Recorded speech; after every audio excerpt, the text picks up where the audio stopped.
একদিন সৃজিতা অফিস থেকে ফেরার সময় হাতে একটা নতুন ল্যাপটপ নিয়ে শ্বশুরবাড়িতে ঢোকে। সৃজিতার সাথে সাথে দীপাঞ্জনও বাড়িতে প্রবেশ করে। এমন সময় সেই নতুন ল্যাপটপ দেখে সৃজিতার শাশুড়ি মা রঞ্জনা দেবী বলে, কি ব্যাপার বৌমা, তুমি কি নতুন ল্যাপটপ কিনে নিয়ে এসেছো নাকি? না না মা, আমি ল্যাপটপ কিনিনি, আমাকে অফিস থেকে ল্যাপটপটা উপহার দেওয়া হয়েছে। এবছর বেস্ট এমপ্লয়ি হিসেবে আমাকেই বাছা হয়েছে, তাই আমি যাতে আরো ভালো মতো অফিসের কাজ করতে পারি সেই জন্য আমাকে অফিস থেকেই ল্যাপটপটা গিফট দেওয়া হয়েছে।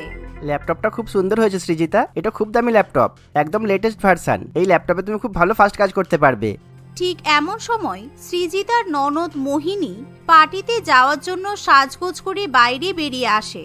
মোহিনী বাইরে আসতেই সৃজিতার নাকে তার ফেভারিট পারফিউমের সুগন্ধ আসে।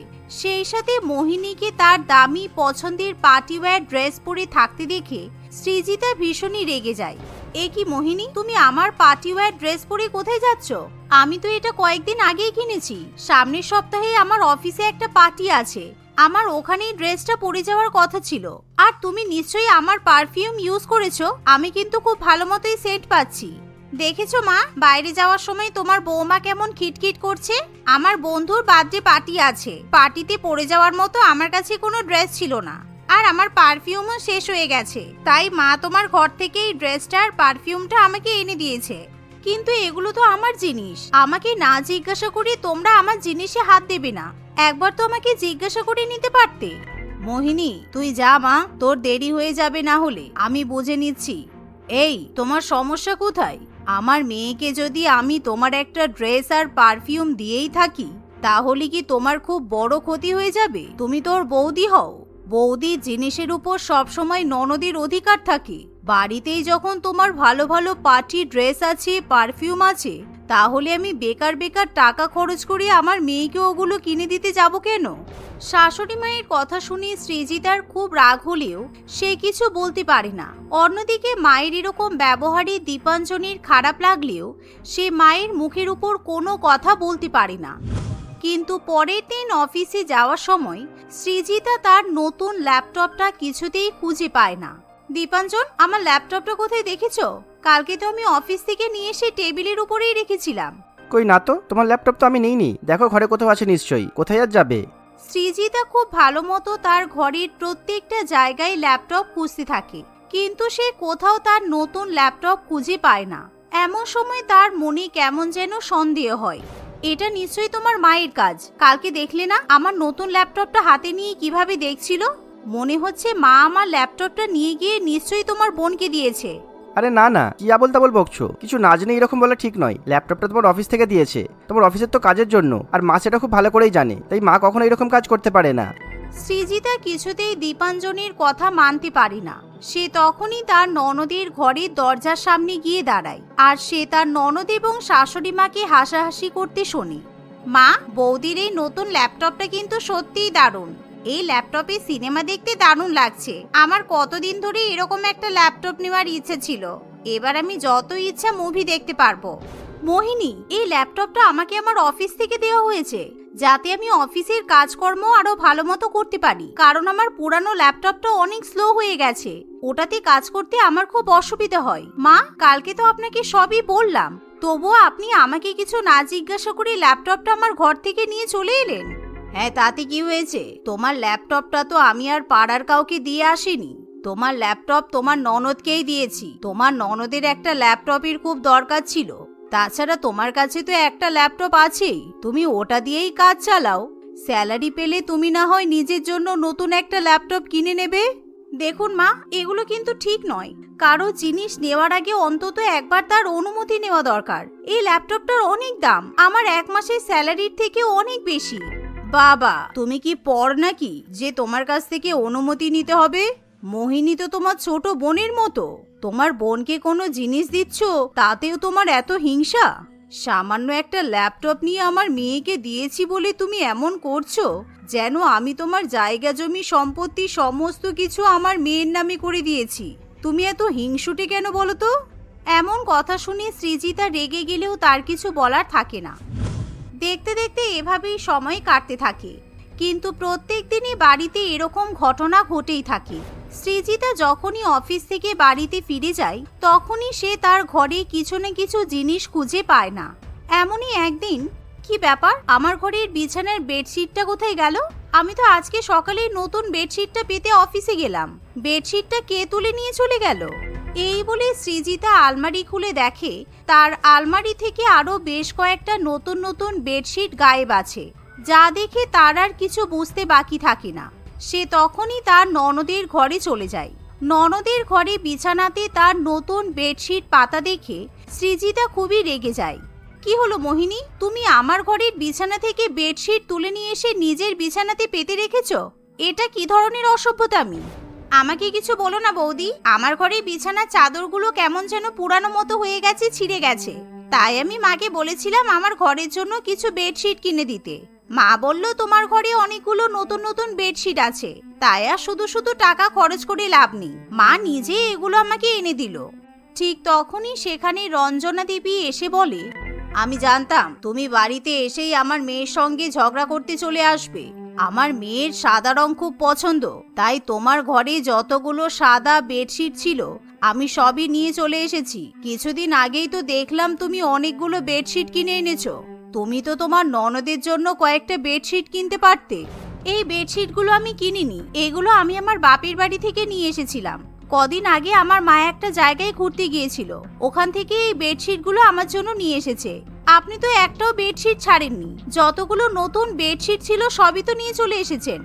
হ্যাঁ তো তোমার মাকে বলবে তোমাকে আবার নতুন বেডশিট কিনে দিতে। সত্যি তোমার মন অনেক ছোট। কোনোদিনও দেখলাম না তোমার কোনো জিনিস নিয়ে আমার মেয়েকে দিয়েছি আর তুমি খুশি হয়েছো। তোমার মনে যে এত হিংসা তার বলার নেই। তুমি তো চাকরি করো, তুমি তো চাইলে এরকম 10টা 20টা বেডশিট কিনে নিতেই পারো। এমন কথা বলে রঞ্জনা দেবী সৃজিতার মুখ বন্ধ করে দেয়। কিন্তু ধীরে ধীরে সৃজিতা তার শাশুড়িমা এবং ননদের অত্যাচারে একেবারে অতিষ্ঠ হয়ে ওঠে। প্রত্যেক দিনই এখন মোহিনী এবং তার মা সৃজিতার ঘর থেকে মেকআপ প্রোডাক্ট, সৃজিতার নতুন নতুন জামা কাপড়, জুতা, ব্যাগ ইত্যাদি নিয়ে যেতে থাকে। কিন্তু তারপরও পাড়ার লোকের কাছে সৃজিতাকে নানান কথা শুনতে হয়। একদিন, মোহিনী, আমি কালকেই নতুন একটা ফাউন্ডেশন কিনে আনলাম আর তুমি সেটা নিয়ে নিলে। তোমার আর আমার স্কিন টোন কিন্তু সম্পূর্ণ আলাদা। আমার ফাউন্ডেশন তোমার স্কিনে ম্যাচ করবে না। তোমার গায়ের রংটা সামান্য একটু চাপা, তাই তুমি বেকার ওটা কাজে লাগাতে পারবে না। আমাকে ফেরত দিয়ে দাও। তুমি বলতে কি চাইছো আমি তোমার থেকে দেখতে খারাপ? তোমার ফাউন্ডেশনটা আমি ব্যবহার করেছি আর ওটা খুবই সুন্দরভাবে আমার স্কিনে ম্যাচ করেছে। আমি তোমাকে ওই ফাউন্ডেশনটা কিছুতেই দেব না। আরে বাবা, সামান্য একটা মুখে মাখার ক্রিমের জন্য তুমি এত ঝামেলা করছো কেন? ওটা তো সামান্য একটা ক্রিম। তুমি এমন করছো যেন তোমার একটা কিডনি নিয়ে আমি আমার মেয়েকে দিয়ে দিয়েছি। এতদিন এই বাড়িতে বাস করছো কিন্তু এখনো আমাদেরকে নিজের মনে করতে পারছো না, আমাদেরকে এখনো পর ভাবছো। এমন সময় বাড়িতে চিৎকার চেঁচেমেচি শুনে বেশ কিছু পাড়া প্রতিবেশী মহিলা সেখানে এসে উপস্থিত হয়। কি হলো রে, তোদের বাড়িতে এত চিৎকার চেঁচেমেচি হচ্ছে কেন? মেয়ে বৌমার মধ্যে ঝগড়া হচ্ছে বুঝি? আর বলো না, আমার ছেলে এমন একটা বৌমাকে ধরে এনেছে, একেবারে হিংসুটে বজ্জাত মেয়ে। এত ভালো চাকরি করে, এত টাকা স্যালারি পায়, কিন্তু আমার মেয়েকে একটাও কোনো জিনিস দিতে চায় না। নিজের ননদকে এখনো বোনের চোখে দেখতেই পারলো না। সামান্য একটা মুখে মাখার ক্রিম নিয়েছে বলে দেখো না কেমন ঝগড়া করছে। রীতিমতো আমাদের গালাগাল দিচ্ছে, আমাদের চোর অপবাদ দিচ্ছে। এভাবে পাড়ার লোকের সামনে সৃজিতাকে অপমান করা হলে তার খুবই খারাপ লাগে, কারণ পাড়ার লোকজন খুব সহজেই রঞ্জনা দেবীর কথা বিশ্বাস করে আর সৃজিতাকে উল্টোপাল্টা কথা শোনায়। তাই সৃজিতার এবার ধৈর্যের বাঁধ ভেঙে যায়। সে এবার তার শাশুড়িমা এবং ননদকে জব্দ করবে বলে ঠিক করে। পরের দিন থেকে অফিসে যাওয়ার আগে সৃজিতা তার ঘরের সবকটা আলমারি লক করে দেয়। সেই সাথে তার ঘরের দরজাও লক করে তারপরেই অফিসে যায়। তোমার বৌমা ঘরে তালা দিয়ে গেছে, যাতে তোমার বৌমার ঘরে আমরা ঢুকতে না পারি আর কোনো জিনিস নিতে না পারি। তোমার বৌমাটা না সত্যি ভীষণ হিংসুটে। আমিও দেখিও কদিন তালা দিয়ে রাখতে পারি। খুব বার বেড়েছে মেয়েটা। আজকে তোর দাদা আসুক বাড়িতে। সেদিন যখন সৃজিতা অফিস থেকে ফিরে আসে তখন তাকে দেখে তার শাশুড়িমা এবং ননদ খুবই অবাক হয়, কারণ সৃজিতা তার ননদেরই খুব সুন্দর একটা জামা পরে থাকে। তার হাতে থাকে শাশুড়ি মায়ের দামি একটা ব্যাগ এবং পায়ে থাকে শাশুড়ি মায়েরই একটা জুতা। তুমি আমাদের না জিজ্ঞাসা করে আমাদের ঘর থেকে এই জিনিসগুলো কখন নিলে?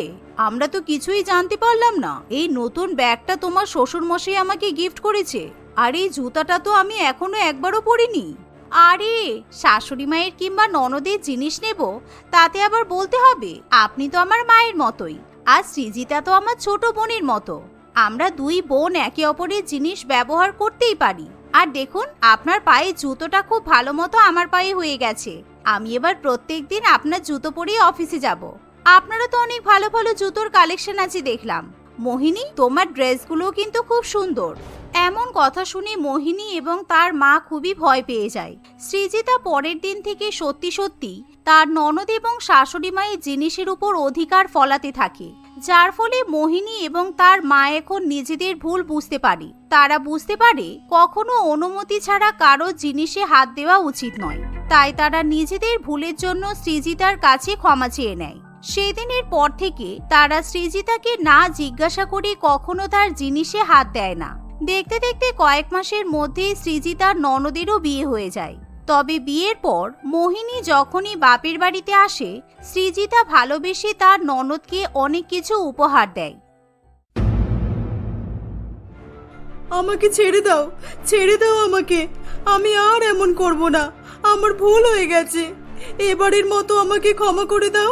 কেউ বাঁচাও, বাঁচাও আমাকে, বাঁচাও কেউ। এই বুড়ি, চুপ, একদম চুপ। মুখ থেকে কোনো শব্দ বেরোবে না, বুঝেছিস? ভুল করার আগে মনে থাকে না, তাই না? কতবার বলেছি, এই বাড়িতে থাকতে হলে আমাদের কথা শুনে চলতে হবে। আরে দিদি, এত কথা বলার দরকার নেই। দুঘা কষিয়ে দিই চলো সবাই মিলে। এমনিও কদিন ধরে আমার খুব হাত চুলকাচ্ছে। এ ভালো ব্যবহার করার মতো মানুষই নয়। আমার তো এত রাগ হচ্ছে, এর উপর কি বলবো। আরে মারবে তোমরা নাকি আমি একাই মারবো বলো? দাঁড়িয়ে দাঁড়িয়ে এর মুখ দর্শন করে তো লাভ নেই। রামধোলাই দিতে হবে, রামধোলাই। এই বলেই মৌমিতা, কেয়া, পিয়ালি, রিয়া এবং নূপুর নামের বাড়ির 5 বৌমা মিলে তাদের শাশুড়ি মা মালবিকা দেবীকে খুব মারধর করে। তার কপাল থেকে রক্ত পড়ছিল, তবুও তাদের একটুও মায়া দয়া হয়নি। এই বুড়ি, আর এখানে বসে বসে কুমিরের কান্না কাঁদবি না, বুঝেছিস? যা ওঠ, বাইরে খুব বৃষ্টি পড়ছে। আমাদের জন্য গরম গরম চিকেন পকোড়া বানিয়ে নিয়ে আয়। আমরা এখন সিরিয়াল দেখব। এই চলো সবাই। হ্যাঁ চলো, এত মারার পরও রাগ মিটলো না, অসহ্য একেবারে। এই চলো সবাই, চলো চলো। মালবিকা দেবী সেই অবস্থাতেই তার 5 বৌমার জন্য পকোড়া তৈরি করতে চলে যায়। তার 5 ছেলেই চাকরি সূত্রে বছরের বেশিরভাগ সময় বাইরেই থাকতো। মাঝে মধ্যেই তারা কয়েকদিনের জন্য বাড়ি ফিরে আসতো। মালবিকা দেবী খুবই সাদাসিধে নরম মনের মানুষ ছিল, আর তাই তার 5 বৌমা তার অসহায়তার সুযোগ নিয়ে তার উপর সবসময় জোর জুলুম এবং অত্যাচার করত। মালবিকা দেবী চোখে জল ফেলতে ফেলতে পকোড়া বানাতে থাকে। হে উপরওয়ালা, তুমি আমাকে কোন পাপের শাস্তি দিচ্ছ? আমার ভুলটা কোথায়? আমার বৌমারা কেন আমাকে এত কষ্ট দেয়? কেন এত অত্যাচার করে? এর চেয়ে ভালো তুমি একেবারেই আমাকে তুলে নাও। এদের হাত থেকে আমি বেঁচে যাব। 5 বৌমা টিভিতে সিরিয়াল দেখতে দেখতে খুবই হাসি মজা ঠাট্টা করতে থাকে। কই সে বুড়ি পকোড়া বানাতে গিয়ে মরে গেল নাকি? সিরিয়াল শেষ হয়ে গেলে পকোড়া পাবো? মরে গেলেও তো শান্তি পেতাম। বুড়ি এত সহজে মরবে না। এই সময় আবার কে এলো? বুড়ি চেঁচাচ্ছিল, বাইরে কেউ শুনতে পেল নাকি? দাঁড়া তোরা, আমি দেখছি।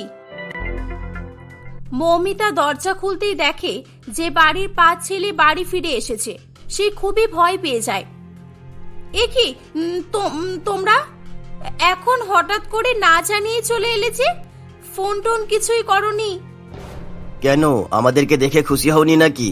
আরে আমাদের বাড়ি, যখন খুশি আসতে পারি আমরা, কি তাই তো? না না, সে তো ঠিক আছে, কিন্তু আগে জানিয়ে রাখলে তোমাদের জন্য রান্না করে রাখতে পারতাম, সেই আর কি। তাতে কি হয়েছে বৌদি? রান্না এখন করে নেবে, এখন তো সবে সন্ধ্যা হয়েছে। 5 ছেলে ঘরে ঢুকতেই তাদের মাকে না দেখতে পেয়ে মায়ের খোঁজ করতে শুরু করে। মা কোথায়? মাকে তো দেখতে পাচ্ছি না। কেয়া, মা কোথায়? বাড়ি নেই নাকি? এই মরেছে, এবার কি হবে? মা কোথায় গেল? এখনই তো টিভি দেখছিল বসে বসে।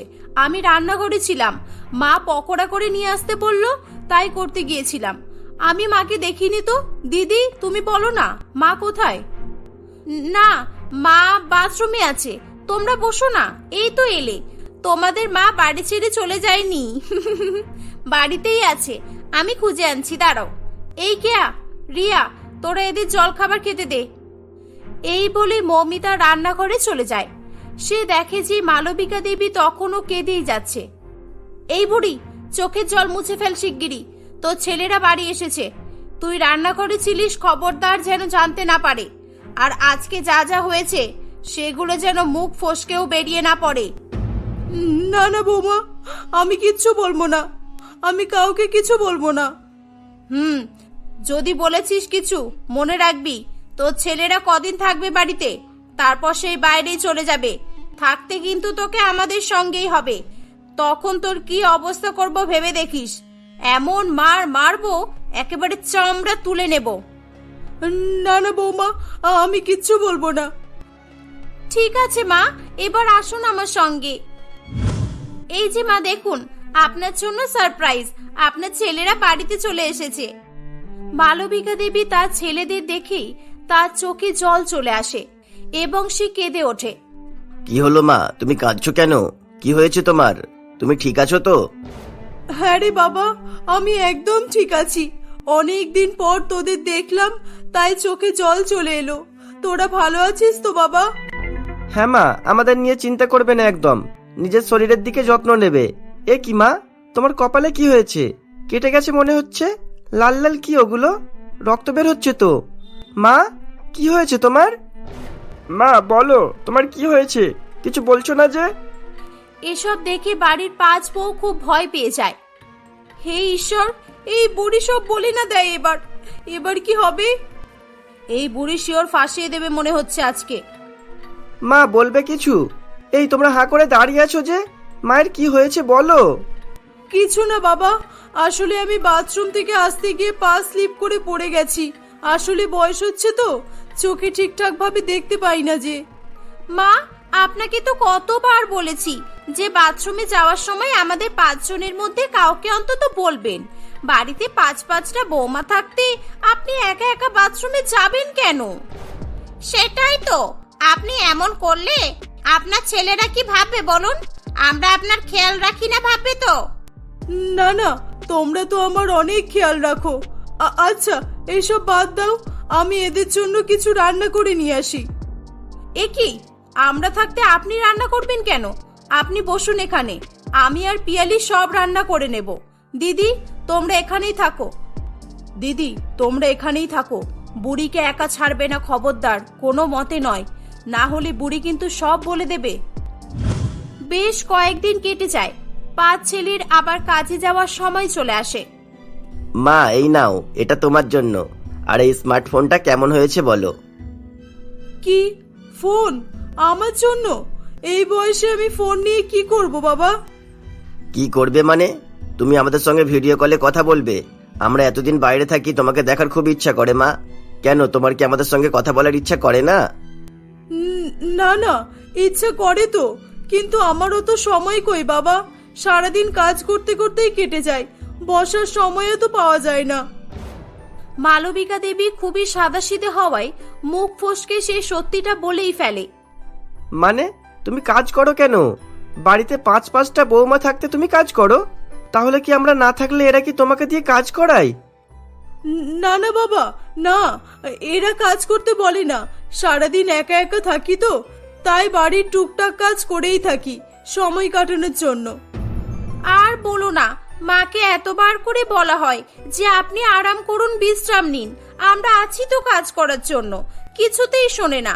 তোমরাই মাকে ভালো করে বুঝিয়ে দিয়ে যাও যাতে নিজের খেয়াল রাখে, আমাদের তো একটা কথাও শোনে না। মা, এসব কি শুনছি মা?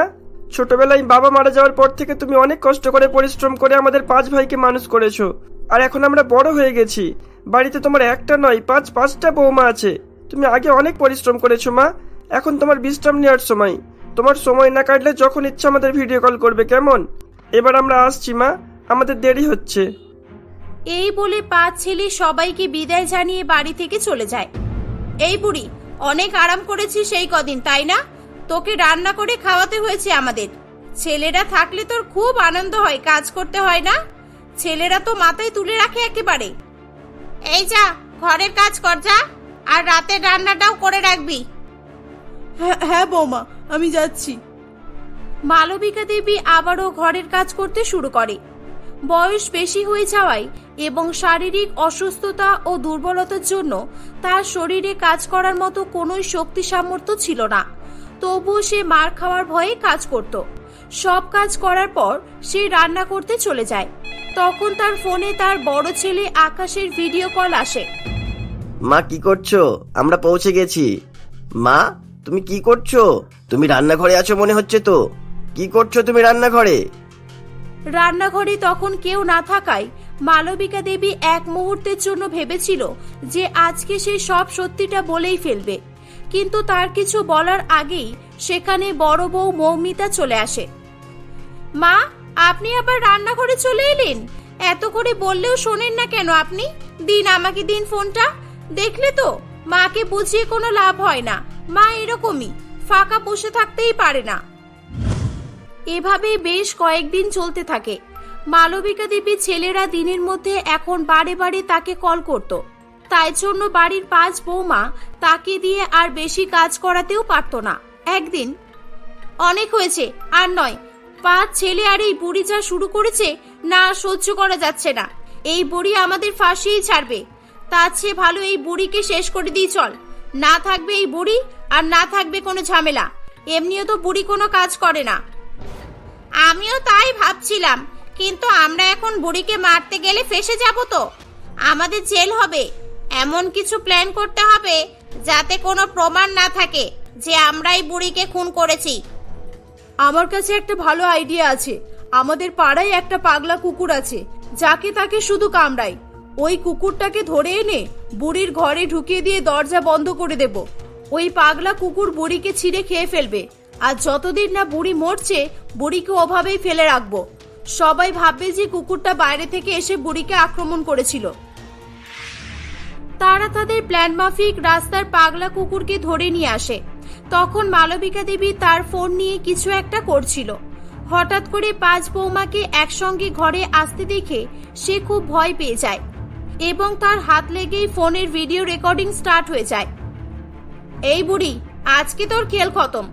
আজকে তোকে রাস্তার পাগলা কুকুর কামড়ে কামড়ে খাবে, আর তুই যন্ত্রণায় ছটফট করবি, আর আমরা তো চিৎকার শুনে মজা করব। তোকে এরকমই ফেলে রাখবো যতদিন না তুই মরে যাচ্ছিস। না না, এরকম করো না আমার সঙ্গে। আমি মরে যাব, আমি মরে যাব। এই নে নে, নিয়ে আয় কুকুরটাকে, ছেড়ে দে ঘরে, আর দরজাটাও বন্ধ করে দে। মালবিকা তাদের কাছে হাত জোর করে প্রাণ ভিক্ষা চাইতে থাকে, কিন্তু তারা কোনো কথা শোনে না। রাস্তার পাগলা কুকুরটাকে নিয়ে ঘরে ছেড়ে দেয়। কুকুরটি মালবিকাকে গুরুতরভাবে কামড়ে আহত করে ফেলে। সে যন্ত্রণায় ছটফট করতে করতে অজ্ঞান হয়ে যায়। সৌভাগ্যবশত সেদিন আবার 5 ছেলে হঠাৎ করে বাড়ি ফিরে আসে। তাদের মাকে এই অবস্থায় দেখে তারা হসপিটালে ভর্তি করে। আকাশ তার মায়ের ফোনটা হাতে নিলে ভিডিও রেকর্ডিং এ সবটাই দেখতে পায়। 5 ছেলেই খুব রেগে গিয়ে পুলিশ ডেকে 5 বৌমাকে পুলিশের হাতে তুলে দেয়। ওদিকে ভালো চিকিৎসার ফলে মালবিকা দেবী সুস্থ হয়ে উঠে তার 5 ছেলেকে নিয়ে হাসি খুশি বসবাস করতে থাকে।